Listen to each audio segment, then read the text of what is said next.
Hello, thank you for your response. I'm responding to it. Um, I agreed really strongly with you on like 1A through D about how contemporary fiction treats climate change as science fiction. I thought that was pretty interesting, especially like his little tidbit in there where he mentioned a bunch of like large, like pretty reputable like book reviewing or book, I guess, skepticism, like the top dogs in like the book reviewing space, like the guys who give all the awards and categorize things, write the reviews, the blogs people look to, seem to really discredit any speculative fiction, or not speculative fiction. I'm using the wrong word. I think you used the correct one in here.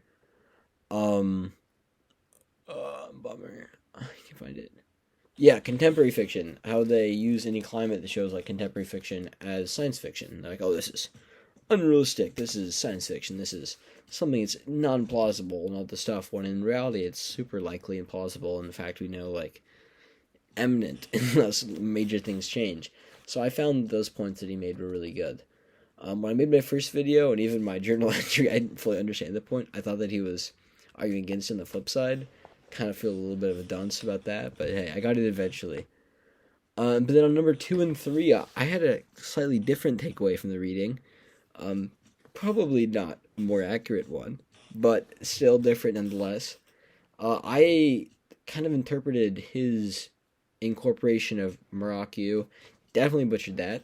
Maraku as, I'm gonna say, the monument, as like a, instead of like a humans destroying this area and creating this thing, is more of like a humans in the past created this thing to be more in touch with nature, or at least communicate with it. I remember there was a section there we talked about nonverbal communication and like the shapes that the shadows made and similar things like that in the monument, and talking about the Buddha touching the ground.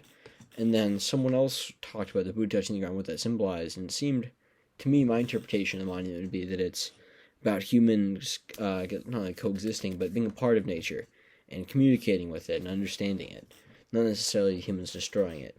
But very likely that I'm well off the mark there.